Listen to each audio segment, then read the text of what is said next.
आज के लिए ईशावास्य उपनिषद का ये सूत्र है, स्तंभूतिम च विनाशम च यस्त द्वेदो भयगम शः विनाशेन मृत्युम तीर्त्वा संभूत्या अमृतम श्नुते। अर्थात ऋषि कहते हैं, जो प्रकट और अप्रकट,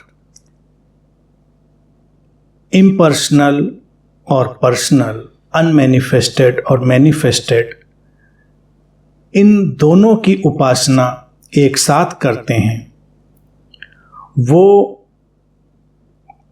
अप्रकट के द्वारा, यहाँ पर विनाश शब्द का उपयोग किया है अप्रकट के लिए, वो उस अप्रकट के द्वारा मृत्यु को जीत लेते हैं। और जो संभूत है, प्रकट है, संभूत को पर्सनल भी कहेंगे और मैनिफेस्टेड भी कहेंगे, तो वो प्रकट के द्वारा अमृत को उपलब्ध होते हैं। विद्या और अविद्या पर जो बात थी, उसके ही कई सोपान पर जैसे बात करी थी ऋषि ने, वैसे ही यहाँ भी बात की है। बस यहाँ पर थोड़ा सा ट्विस्ट है। अविद्या और विद्या में जब ऋषि आते हैं तो वो कहते हैं अविद्या से मृत्यु को जीतते हैं और विद्या से अमृत को उपलब्ध होते हैं। यहाँ प्रकट और अप्रकट के भेद को लेकर चले हैं। और यहाँ पर जैसा कि हमको लगता है कि अप्रकट, इम्पर्सनल, अनमैनिफेस्टेड पीछे है, तो ऋषि कहते हैं उसके द्वारा मृत्यु को जीत लेते हैं, और जो प्रकट है, पर्सनल है, मैनिफेस्टेड है, उसके द्वारा अमृत को उपलब्ध होते हैं। थोड़ा सा ट्विस्ट है, बात को समझेंगे। ऋषियों का जो उद्देश्य है वो चीजों के समन्वय की तरफ है, संतुलन की तरफ है। किसी भी बात की अति जीवन में बिखराव ले आती है। अति का दर्शन करके उससे सावधान हो जाना ये अत्यंत आवश्यक है। बुद्धा ने इसी बात के लिए सम्यक दर्शन का हमारे सामने प्रस्ताव रखा। सम्यक दर्शन अर्थात हर बात अपने सम्यकत्व में, बैलेंस में, संतुलन में हो, अति नहीं।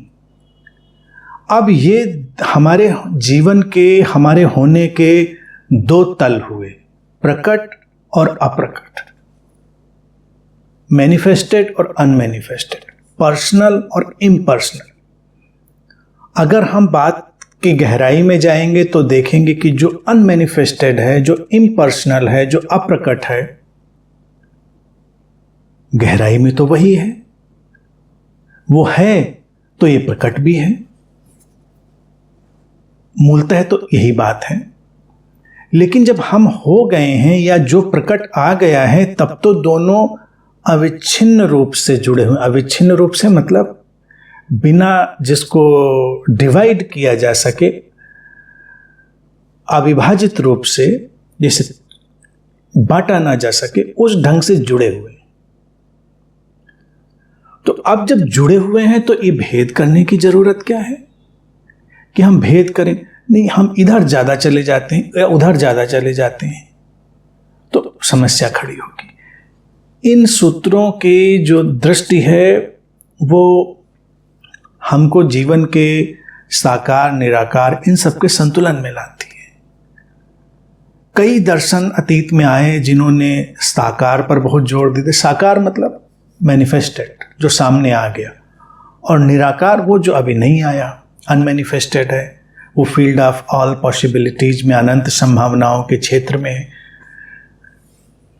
तो इन दोनों चीजों पर जोर देने से या किसी भी बात को ज्यादा पकड़ने से असंतुलन आ जाता है।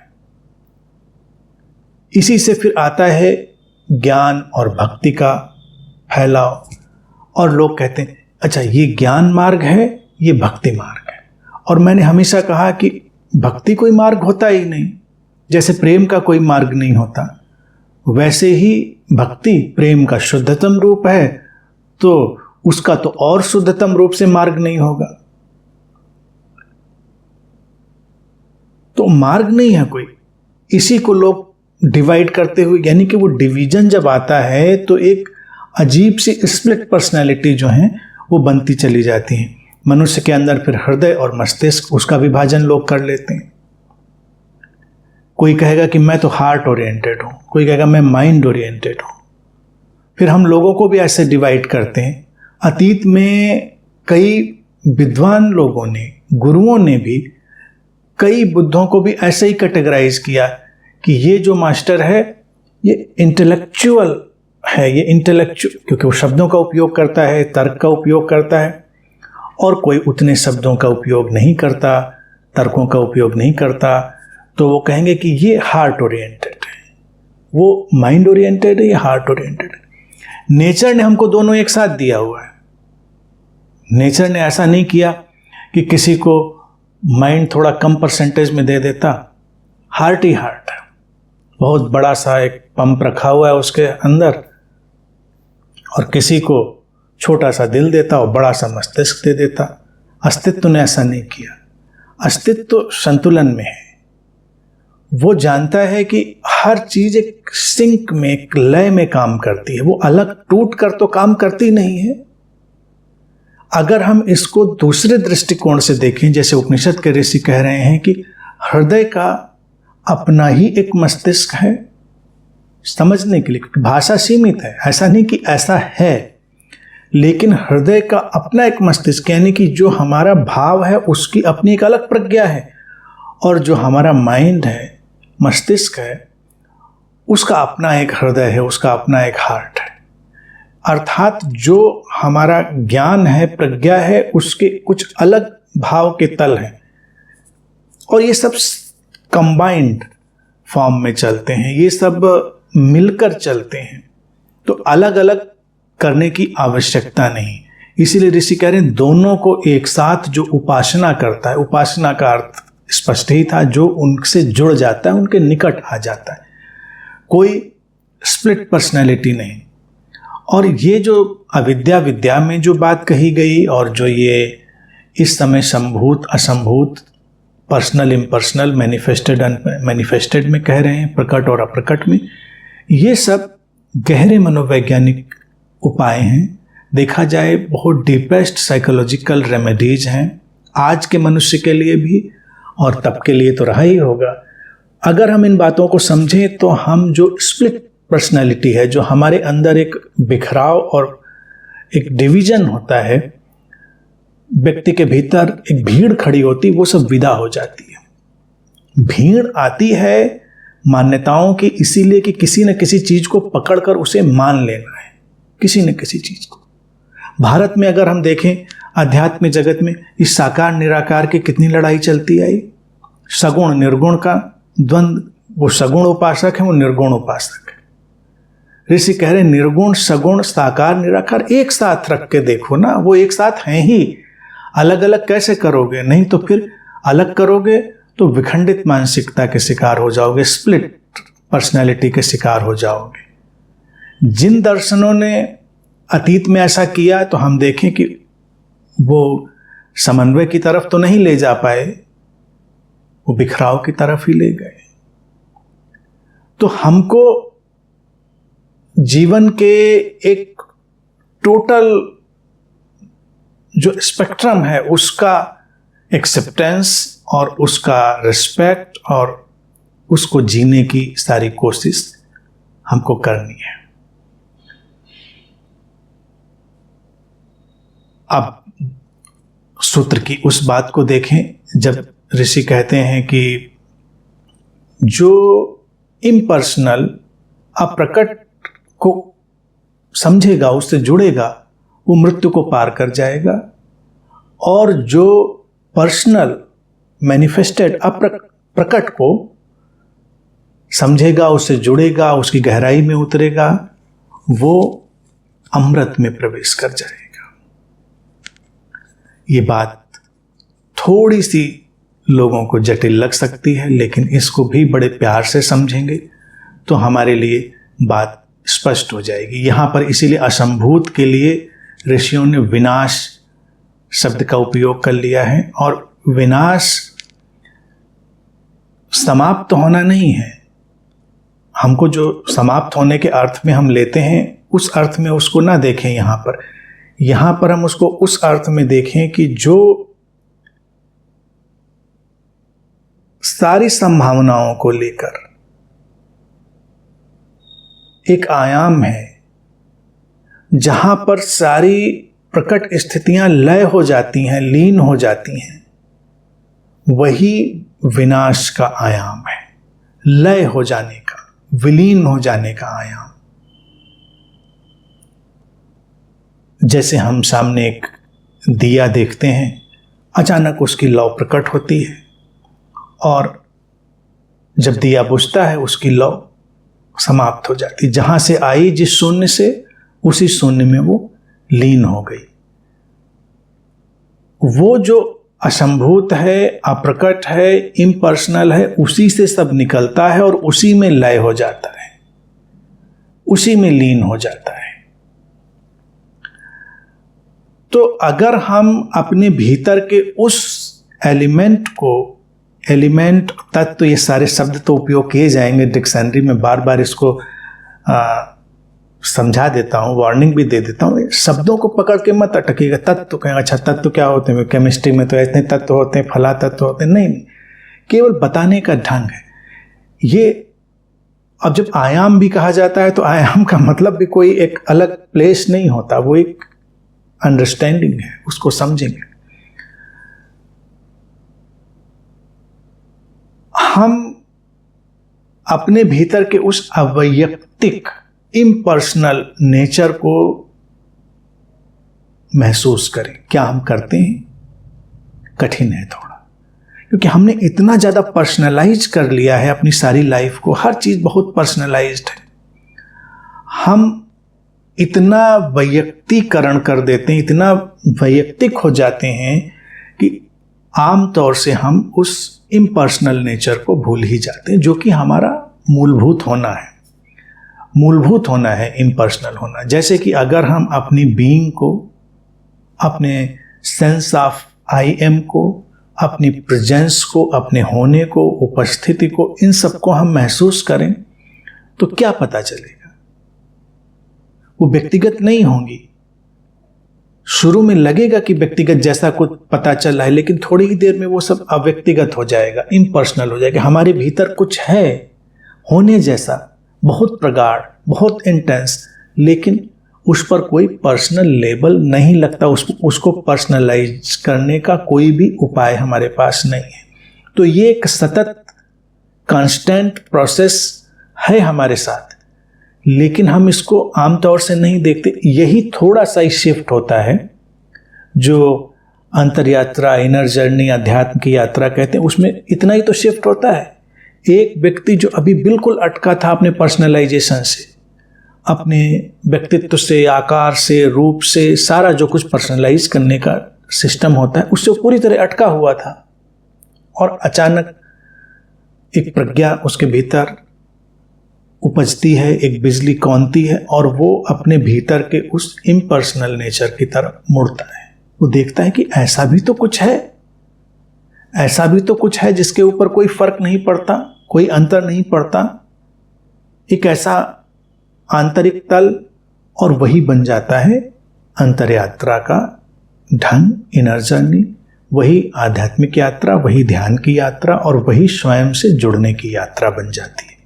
इतनी सी शिफ्ट होती है, फिर इस शिफ्ट में बहुत सारी चीजें होती चली जाती हैं। तो एक तो इस आदत को हमें जब सुधारना होगा, और इस आदत के साथ जो हमने जोड़ बना रखा है अपने वैयक्तिकरण का, उससे हट के देखेंगे तो हमको अपने भीतर का वो तल दिखाई देगा। वो बहुत मुक्त करने वाला तल है, बहुत ही गहरा ढंग, और जीवन में सारे जो मूल्यवान हैपनिंग्स हैं, मूल्यवान जो घटनाक्रम हैं, वो उसी अवैयक्तिक इम्पर्सनल तल पर घटते हैं। जैसे प्रेम, जैसे शांति, जैसे प्रसन्नता या जैसे अवेकनिंग, इनलाइटनमेंट। लेकिन घटने के बाद हम जैसे ही उसको अभिव्यक्ति देने की तरफ बढ़ते हैं तो आदत के वशीभूत, चूंकि वो आदत हमारे अंदर पड़ी है हर चीज को पर्सनलाइज करने की, तो हम पर्सनलाइज करते हैं। जैसे कि हमारे, कभी इसको ठहर कर देखें, हमारे भीतर प्रेम की किरण उतरी, किसी व्यक्ति के प्रति हो, किसी भी प्रकट अप्रकट किसी भी बात के प्रति हो सकती है वो प्रेम की किरण, तो अपने मौलिक स्वरूप में वो इम्पर्सनली होती है, अवैयक्तिक ही होती है। हम थोड़ा सा अगर ठहर कर मेडिटेटिव होकर देखें, ध्यानपूर्ण होकर अपने फोकस को इन्वर्ट करें, तो हमको ऐसा एहसास नहीं होगा कि मैं प्रेम में हूं। मुझे ऐसा नहीं पता चलेगा कि मैं प्रेम को अनुभव कर रहा हूं, क्योंकि प्रेम वगैरह ये शब्द भी तो हम बाद ही में देंगे, क्योंकि शब्द भी जो है ना, ये उस पर्सनलाइजेशन की जर्नी के ही सारे उपाय हैं। क्योंकि शब्द से ही तो हमने प्रकट को तैयार किया, अप्रकट को प्रकट बनाना शुरू किया तो शब्दों का उपयोग किया। अंदर है कुछ, एक संवेदनशीलता का, एक किसी गहरी स्थिरता का, एक गहरे उल्लास का, जीवंतता के किसी ज्वार का कुछ अवतरण हमारे भीतर हो गया है, वही शायद प्रेम है। लेकिन जब उसको हम अभिव्यक्ति देने पर आएंगे, उसको पर्सनलाइज करेंगे, तो फिर वो सब शब्दों में सिमटेगा और हमको ऐसा लगेगा भी कि मुझे अनुभव हुआ, मुझे पहले ये मुझे कहीं नहीं था। इसी तरह से शांति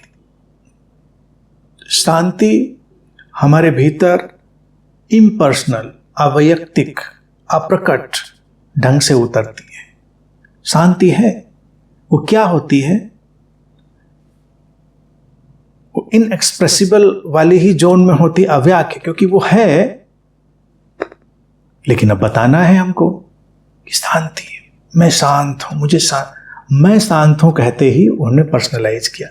तो ये जो मौलिक अनुभूतियां हैं, जो हमारे आत्मिक गुणों की हैपनिंग्स हैं, अगर हम थोड़ी सजगता अपनी बढ़ाएंगे तो देखेंगे कि उनका होना भी पूरी तरह इम्पर्सनल है। हम अभिव्यक्ति में जब उनको पकड़ते हैं तब उनको पर्सनल बनाते हैं, उनको पर्सनल एक जामा पहनाते हैं, एक क्लॉथ, एक कपड़ा उनको पहनाते हैं।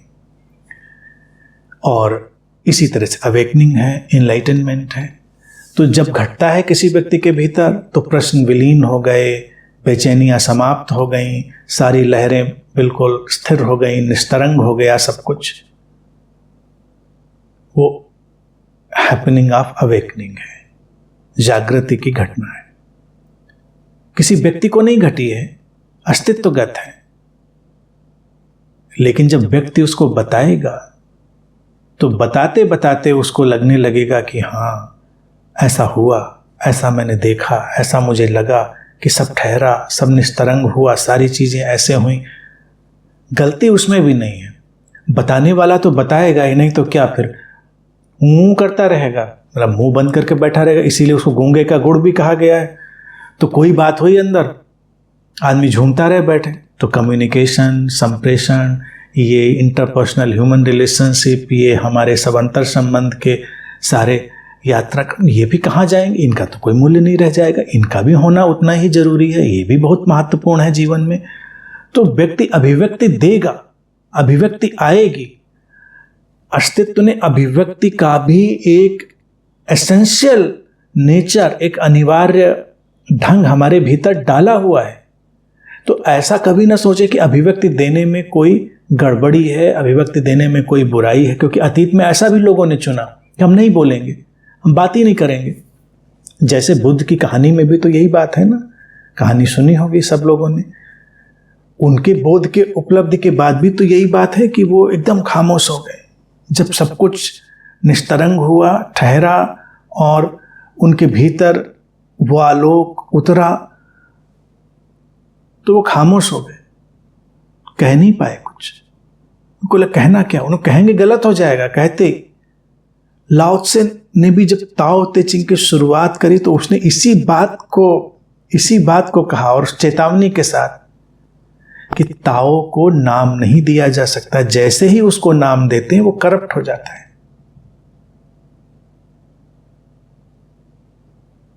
लेकिन इससे बचना नहीं है। वो जो प्रवृत्ति थी उसको ऋषियों ने इतनी पहले भांप लिया था कि व्यक्ति इस दुविधा से आक्रांत होगा, इस दुविधा से वो विचलित होगा, तो या तो इधर जाएगा या उधर जाएगा। तो ऋषि ने कहा नहीं, भागना क्यों, बात को समझ लो ना। समझते ही वो संतुलन, वो सम्यकत्व तो घट जाएगा। तो इसीलिए वो कहते हैं कि दोनों का एक साथ उपासना करने का ढंग। अब अगर हमने उस अवैयक्तिक इम्पर्सनल नेचर को अपने भीतर जाना, तो ऋषि कहते हैं कि मृत्यु के पार वो हमें ले जाएगा। मिटने का आप कोई भय नहीं, मिटने की कोई चीज नहीं, क्योंकि वो मिटती ही नहीं। कल्पना करो, थोड़ी देर के लिए इसको ठहर कर अगर इमेजिन करने की कोशिश करो, कल्पना करने की, कि अगर तुमने अपने भीतर प्रेम इसलिए बार बार शब्द उपयोग किया जाता है, हर कोई करता है, मैं भी करता हूं, क्योंकि वो ऐसा लिटमस टेस्ट है जो सबको अवेलेबल है। बाकी बातें कई बार अवेलेबल नहीं भी होती हैं। प्रेम तुम्हारे अंतर जगत में इम्पर्सनल नेचर की तरह से प्रेजेंट है या किसी पर्सनल नेचर की तरह, इसको एक्सप्लोर करें, इसको ध्यान बनाएं, मेडिटेट करें इसके ऊपर। इवन हमको जब लगता है कि हमें इससे प्रेम है, किसी भी व्यक्ति से, या कोई कहे कि हमको किसी बड़ी विराट सत्ता से प्रेम है, जैसे मान लो मीरा कह दे कि हमें कृष्ण से प्रेम है, तो क्या सचमुच में कृष्ण से प्रेम है, या ये प्रेम की घटना कहीं भीतर इम्पर्सनल डायमेंशन में है, अवैयक्तिक धरातल पर है? और अगर हमने पकड़ लिया उस बिंदु को, तो ये एक ऐसा लिबरेशन है, ऐसी मुक्ति है कि अचानक हमको लगता है कि अब खोने पाने से, मिलने बिछुड़ने से कोई भय नहीं रहा। मृत्यु के हम पार गए, मृत्यु को जीत लिया। क्योंकि अब जब किसी व्यक्ति के साथ हमको प्रेम का अनुभव होगा, तो हमको इतना ही पता चलेगा कि वो जो भीतर की अवस्था थी, अवैयक्तिक, अप्रकट, इम्पर्सनल, उसने बस एक पर्सनलाइजेशन किया है, उसने एक वैयक्तिकरण किया है, उसने अभिव्यक्ति का एक ढंग बस चुना है, लेकिन वो अलग है कहीं। तो प्रेम के खोने का, प्रेम के मिटने का कोई भी भय नहीं रहता। मृत्यु इस अर्थ में पार कर ली जाती है। और फिर हर भाव, कोई भी गहरा भाव हम उठाकर देखेंगे और हम पाएंगे कि उसका नेचर, उसका जो होना है हमारी बीइंग में, हमारे होने में, वो अवैयक्तिक है, इम्पर्सनल है, और वो बस हमको मृत्यु के पार ले जाता। अब हम मिटने का डर नहीं, मिटने का कोई भय नहीं। क्या मिटेगा? जो है ही सारे मैनिफेस्टेशन के पार, आकारों, नामों, शब्दों के पार, वो मिटेगा ही नहीं। शांति भी घटे, दूसरा तत्व जो हमको पकड़ में आ जाता है, तो लगता है कि शांति को कस के पकड़ लें, खो ना जाए हमसे। खोएगी क्या? क्योंकि वो किसी प्रकट धरातल पे थी ही नहीं, तो खोएगी कैसे? वो तो हमारे भीतर के अनमैनिफेस्टेड प्लेन पर थी, तो उसके भी खोने का भय गया। अब खोने का भय गया, मिटने का उसके भय गया, तो वो भी मृत्यु के पार जाना है। इस अर्थ में जब अप्रकट के साथ कोई जुड़ जाता है, तो किसी भी घटना के, किसी भी बात के मिटने का जो एक भय उसके प्राणों में समाया होता है, वो चला जाता है। और अभिव्यक्तियां तो होती ही रहती हैं, अभिव्यक्तियां तो प्रकट होती रहती हैं। एक्सप्रेशन प्रकट होकर तो अनेक रूप लेता रहेगा।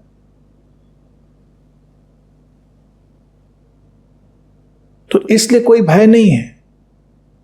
कोई और रूप रच जाएगा, कोई और घटनाक्रम पैदा हो जाएगा, तो मृत्यु का जो भय था वो चला गया।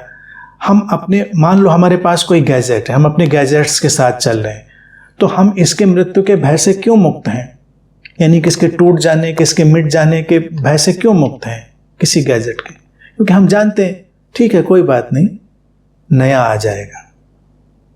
जब व्यक्तियों पर इस बात को डालेंगे तो थोड़ी बेचैनी होती कि ऐसे कैसे नया आ जाएगा, क्या रिप्लेस कर दें, कोई बाजार लगी हुई है नया ले आएंगे? ऐसा थोड़ी होता है। हाँ, बिल्कुल नहीं होता। किसी भी चीज का रिप्लेसमेंट नहीं होता है। यानी कि जो मटेरियल लग रहा है वो भी एग्जैक्टली रिप्लेसमेंट नहीं होगा, कुछ फर्क होगा। व्यक्ति अपने में अनूठे हैं, अद्वितीय हैं, उनका रिप्लेसमेंट नहीं होगा, तय बात है, ये तो कोई कंफ्यूजन ही नहीं इसमें।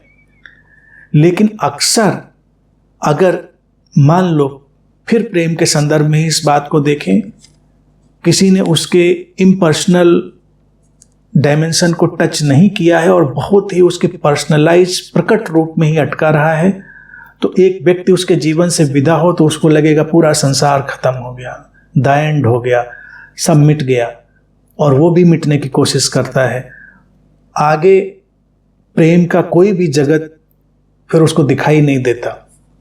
लेकिन अगर जाने अनजाने, क्योंकि बहुत सारे लोगों का अनजाने में भी वो स्पर्श होता है अवैयक्तिक तल, तो यही घटनाक्रम होता है कि फिर किसी और शरीर मन में वही प्रेम की घटना नई अभिव्यक्ति के साथ हमारे सामने आती है।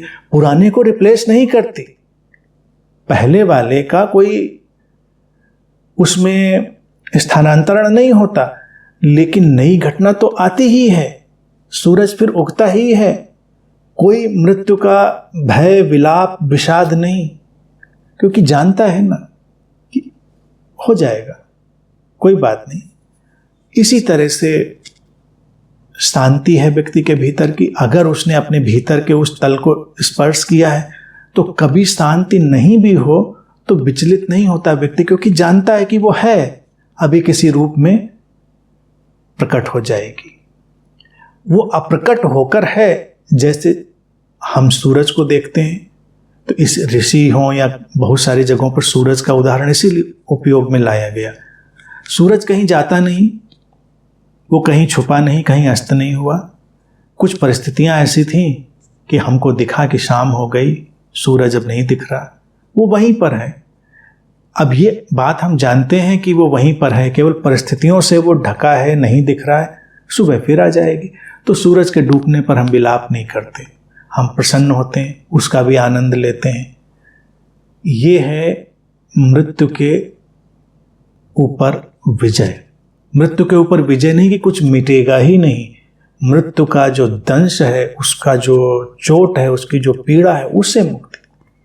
और फिर जो अगली बात है वो ज़्यादा रोचक है। वो कहते हैं जो प्रकट है, मैनिफेस्टेड है, संभूत है, उसके द्वारा अमृत को उपलब्ध कर लेता है व्यक्ति। होना तो चाहिए कि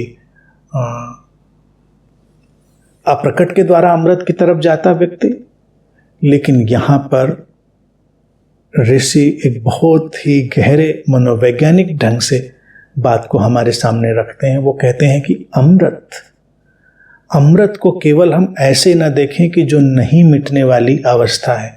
भारत में अमृत कई अर्थों में उपयोग हुआ है। अमृत अमृत के अर्थ में तो है ही, लेकिन अमृत में आनंद है, मधुरता है, जीवन का उत्सव है, सारी चीजें शामिल हैं। मृत्यु को जब हमने जीत लिया और फिर जब हम प्रकट के साथ व्यवहार करते हैं तो हमारा व्यवहार कैसा होता है? प्लेफुल, खेलपूर्ण। हमारा जीवन तब लीला सही अर्थों में बनता है।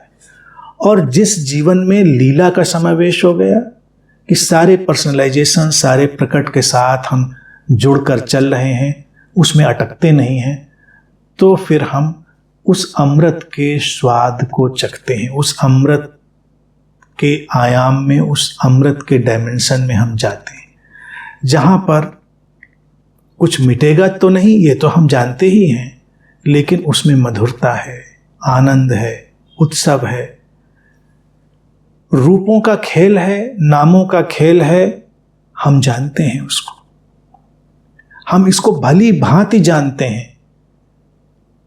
अमृत की उपलब्धि यही है कि व्यक्ति इस सारे घटनाक्रम को, नाम रूप यानी कि जो नेम और फॉर्म्स हैं, इनके सारे उतार चढ़ाव, इनके सारे खेल के प्रति पूरी तरह चैतन्य है। तो सब कुछ होता है जीवन में, सब कुछ किया जाता है, व्यक्ति कहीं से भागता नहीं, कहीं कुछ छोड़ता नहीं, और पूरी तीव्रता से जीवन के पूरे घटनाक्रम में उतर कर वो जीता है, और वही जीवन अमृतमय जीवन होता है। ये अमृतमय जीवन एक आशीषमय जीवन है। यहाँ पर उसी अर्थ में अमृत का जो भी हम सुंदरतम रूप ले सकते हैं जीवन का, उसी ढंग से प्रकट होता है। तो गीता के अगर हम सारे घटनाक्रम को देखें तो एकमात्र ऐसी जो देशना भारतीय दर्शन में कि युद्ध के मैदान के बिल्कुल बीच में, और जब वो अवैयक्तिक इम्पर्सनल नेचर डायमेंशन कृष्ण एहसास कराते हैं अर्जुन को, तो उससे उसके भीतर से मृत्यु का भय चला गया है। अब उस मृत्यु के भय के जाने के बाद जब उसको कर्म क्षेत्र में उतरने के लिए कहते हैं कि अब तुम कर्मों को होने दे, तो वो है अमृतमयी अवस्था। वो कहते हैं अब तू इसके बाद अमृत को उपलब्ध हो, लीलामय हो जाए। न कोई मरता है, न हम मारते हैं। इसी को कई अर्थों में ऐसे भी किया गया है, जो अनमैनिफेस्टेड है वो कारण, और जो मैनिफेस्टेड है वो कार्य। और पारंपरिक भाषा में उसको लेकर जाएंगे तो कारण ब्रह्म और कार्य ब्रह्म, या जो हम कहें कि जो काज है वो, उसको जानना, और एक है इफेक्ट, उसको जानना। इन दोनों के संतुलन में आ गई जो जीवन शैली है, वही बुद्धों की जीवन शैली है, वही ऋषियों की जीवन शैली है। ऋषि उसी का प्रतिपादन यानी कि हमारे लिए उसका जो एक्सप्लेनेशन है वो रख रहे हैं। तो कितना सुंदर है। पहले तो दोनों को देखा, दोनों से भागे नहीं, दोनों को जाना, दोनों को इनकार नहीं किया, और हम जब अपने धरातल पर गहरे गए और इम्पर्सनल नेचर को पहचान लिया, मृत्यु मायने नहीं रखेगी फिर, क्योंकि हमने देख लिया कुछ मिटता नहीं, और फिर हम जीवन की पूरी लीला में उतर गए, जीवन से भागे नहीं। हमने ऐसे सन्यासी कभी थोड़े चाहे थे कि सब छोड़ छाड़ के भाग जाओ। जीवन के बीच में ही वो खिलावट है, और जीवन के बीच में ही वो अमृत है। भारतीय दर्शन में एक और प्रतीक बहुत सुंदर है, उसको भी हमेशा मैं कोट करता हूँ, बड़ा, जो समुद्र मंथन का प्रतीक है। तो वो कहते हैं मंथन के बीच में अमृत निकलता है। वो कहीं भाग के थोड़े निकला था, कहीं गया आदमी बैठा था किसी कंदरा में चुपचाप, और थोड़ी सी बर्फ हटाई और अमृत का कलश निकल आया। ऐसे तो नहीं निकला ना कि कहीं सुनसान सन्नाटे में। तो प्रतीक कहता है कि जीवन के इस समुद्र के बीच में और उसी रस्साकसी में, उसी मंथन में, शुभ अशुभ, प्रकट अप्रकट, इन सबके मंथन के बीच से अमृत आता है।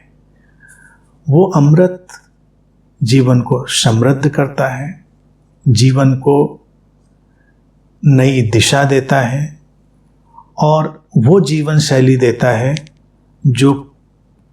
जिसको बुद्ध कहते हैं ना, और महावीर भी उसी कहते हैं अहिंसा की जीवन शैली। वो ऐसे हिंसा हो सकती है, कृष्ण भी देखिए जो प्रवचन दे रहे हैं, देशना दे रहे, तो हिंसा के लिए खड़े सब। अभी मारकाट शुरू हो जाएगी, युद्ध, वैसी बातों से घबराना नहीं, क्योंकि जीवन तो वो भी ला सकता है, जीवन तो युद्ध भी ला सकता है।